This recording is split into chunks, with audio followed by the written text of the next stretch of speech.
Wassalatu wassalamu ala asyrafil anbiya'il mustafa wa ala alihi wa ashabihi wa mawafa. Asyhadu an la ilaha illallah wahdahu la syarika lah, al-malikul haqqul mubin, wa asyhadu anna Muhammadan abduhu wa rasuluh shadiqul wa'dil amin. Allahumma shalli wa sallim wa barik ala sayyidina Muhammadin wa ala alihi wa ashabihi wa qarabihi wa dzarriyyatihi wa man tabi'ahum bi ihsan ila yaumiddin. Faya ayyuhal muslimun al-hadirun rahimakumullah, usikum wa iyaya bi taqwallah wa ta'atihi la'allakum turhamun. Faqad qala Allah subhanahu wa ta'ala fil Qur'anil Karim wa huwa asdaqul qailin. A'udzu billahi minasy syaithanir rajim. Ya ayyuhalladzina amanu taqullaha wal tanzur nafsum ma qaddamat lighad wattaqullaha innallaha khabirun bima ta'malun. Shadaqallahul azim wa ballagha rasulun nabiyil karim wa nahnu ala dzalika minasy syahidin wasyakirin walhamdulillahi rabbil alamin. Hadirin jamaah Jumat yang sama-sama dirahmati oleh Allah, alhamdulillah wa syukurillah. Mari kita tak henti-hentinya bersyukur kepada Allah, sebagaimana juga Allah tak henti-hentinya memberikan nikmat kepada kita, baik itu nikmat kesehatan, nikmat kesempatan, begitu pula dengan nikmat iman dan takwa, sehingga kita hadir untuk melaksanakan satu kewajiban kita selaku umat Islam. Selawat serta salam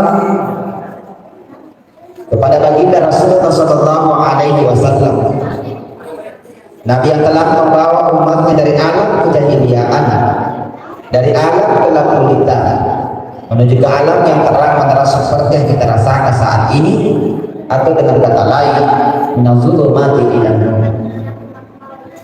Hadirin jamaah Jumat yang sama-sama dirahmati oleh Allah, pada kesempatan ini izinkanlah saya akan menyampaikan satu judul khutbah, yakni muhasabah, mengintrospeksi diri untuk berubah di tahun hijriah ini.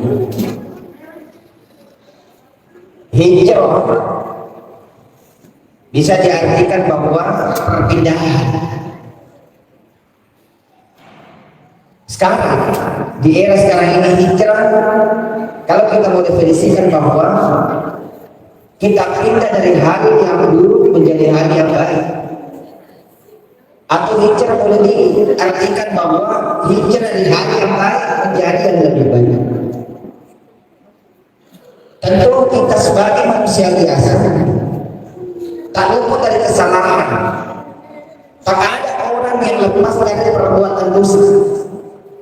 Dikatakan oleh perbuatan dosa atas salah ini, dikatakan oleh jamin aliran dia tidak dosa dan atas siasa. Oleh karena itu kita harus mengintrospeksi diri, bermuhasabah, menghitung-hitung diri kita, apa yang pernah kita lakukan pada masa lalu, apa yang pernah kita lakukan 1 tahun yang lalu untuk diperbaiki yang akan datang. Itulah sebabnya dalam kitab Nasaihul Ibad karangan Syekh Muhammad Nawawi Al-Albani ada satu nasihat yang disampaikan oleh salah satu sahabat Nabi Ali bin Abi Thalib radhiyallahu anhu.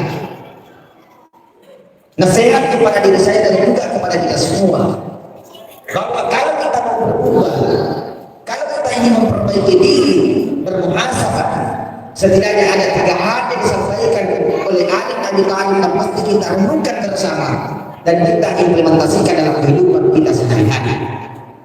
Yang pertama yang disampaikan adalah kun indallah khairan nas. Itu kata Ali bin Abi Thalib. Anjani dia merupakan keinginan makasih sesuai dengan Allah. Jadilah manusia terbaik di sisi Allah. Ketika kita beribadah, perhadapkan ibadah kita yang terbaik. Ketika kita menyembah, usahakan maksimal kita lakukan. Intinya bahwa anjani dia merupakan keinginan makasih sesuai dengan Allah Ta'ala. Ya. Kalau kita melakukan sesuatu amal ibadah, anggaplah amal ibadah yang kita perhadapkan itulah yang terbaik. Kita berbuat amal, kita bersedekah, itulah yang terbaik kita perhadapkan kepada Allah. Qul inda Allah khairan. Ini yang pertama. Lalu yang kedua, qul inda nafs syarran nas. Jadilah manusia yang terburuk menurut pandangan kita. Anjani kita serupa tahu kami namanya menurut ini sendiri. Ya, kita memandang diri kita yang terburuk. Kita memandang diri kita penuh dengan dosa, berumuran dengan dosa. Kalau kita sudah menganggap diri kita ini berlumuran dengan dosa, berarti ada potensi untuk memperbaiki diri. Kita tuh biasa tahu dari itu, kadang terlena dengan perbuatan dosa, kadang terlena mengintrospeksi diri. Kalau mereka selalu menganggap dirinya yang terbaik dibanding dengan orang lain, tulinasa kalian kami dapat kasih. Tulinasa alena kamina degaga usana. Padahal sekali lagi degaga tahu degaga usana. Ya. Karena sekarang milik nama materi, mencak nama materi. Kadang-kala yang kita lihat itu adalah dosa secara tidak sadar. Kalau kami namanya, dan kita bukan menurut pandangan orang lain, tapi kita melihat diri kita yang terburuk dibanding dengan orang. Berarti kalau kita sudah terbuka untuk melihat keburukan, kejelekan dalam diri kita, berarti ada potensi untuk memperbaiki, ada potensi untuk bermasalah menghitung keburukan kita untuk diperbaiki dengan Anda. Hadirin yang dimuliakan oleh Allah Subhanahu wa Ta'ala. Tiga, nasihat Ali bin Abi Thalib. Inda nas rajulan minan nas. Secara menurut orang lain, anjani terpatau biasa saja. Apapun pangkat jabatan yang kita miliki, maka jangan pernah menganggap diri kita. Apapun jabatan pangkat yang kita miliki, maka jangan pernah kita menganggap senior.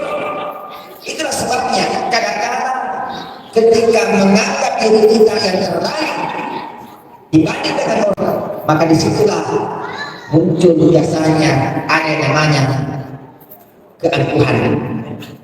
Kalau biasanya dia lebih pintar dibanding dengan orang, kadang-kadang muncul kesombongan intelektual. Kalau dia menganggap dirinya terbaik dibanding dengan orang, kadang-kadang disitulah kadang-kadang menghinakan orang. Maka nasihat Ali bin Abi Thalib kepada kita, termasuk saya pribadi, anjani atau biasa-biasa apapun jabatan pangkat kita miliki, maka jangan pernah menganggap remeh orang.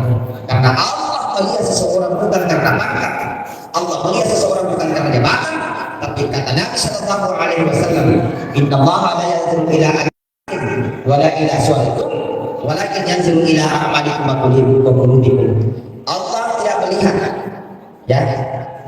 Inna Allah la yanzuru ila ajsadikum. Allah tidak melihat seseorang karena postur tubuhnya. Apakah dia pendek? Apakah dia tinggi? Wala ila suwarikum, dan tidak melihat dari sisi wajahnya. Apakah dia ganteng? Apakah dia jelek? Apakah dia hitam atau putih? Walakin yanzuru ila a'malikum wa qulubikum, kata Nabi. Tetapi ia Allah Ta'ala datangnya amal pengetahuan, ya, perbuatan kita yang dilihat, waktu itu dan hati yang dilihat, hati tak minta Allah. Kenapa ini keduanya? Nasabah narik ke kesini pangkau kini berarti maka sini tua kita. Ini saling berkaitan. Yang itu biasa namanya mampir atau dari kemajaan kita. Tapi dari kemakasihnya diri, ya makasih itu amplitude. Makanya inilah yang dilihat oleh Allah, bukan karena jabatan, bukan karena pangkat, tapi Allah melihat hambanya, amal perbuatan kita. Pangkau ganda amalak tak naik dalam malakara, waktubikum dan dia akhirnya tawilita. Mari akhirnya tawilita. Nasabah indalah watak kalita hanya sejadi serupa dari kalau itu yang rusak semua watak kalita rusak lagi. Air inal hati kita mesti diperbaiki. Pakai sini kita pagaloi kita nasabah Allah Ta'ala ini datangnya kita sebawa ampi dilodi. Hadirin yang dimuliakan oleh Allah Subhanahu wa Ta'ala. Oleh karena itu nasihat Ali bin Abi Thalib tadi ini menjadi mesti kita lakukan bersama untuk diimplementasikan dalam kehidupan kita, bahwa ternyata yang kita tahu ya Allah Ta'ala bukan dilihat dari sisi pangkat dan jabatan, tapi dalam Al-Quran dikatakan Allah berfirman inna akramakum indallahi atqakum. Sesungguhnya yang mulia di sisi kalian bukan karena pangkat dan jabatan, tapi siapa yang paling bertakwa di sisi Allah, maka itulah yang dimuliakan. Maka boleh jadi seseorang itu hina di mata kita, tapi jangan kita menganggap remeh, tapi karena itu belum tentu hina di mata kita. Atau sebaliknya, boleh jadi mulia di mata kita, tapi belum tentu mulia di sisi Allah Subhanahu wa Ta'ala. Intinya bahwa siapa yang paling bertakwa, maka itulah yang dimuliakan oleh Allah Subhanahu wa Ta'ala. Barakallahu li wa lakum fil Qur'anil karim wa nafa'ni wa iyyakum bima fihi minal ayati wa dzikril hakim wa taqabbalallahu minni wa minkum tilawatahu innahu huwal ghafurur rahim.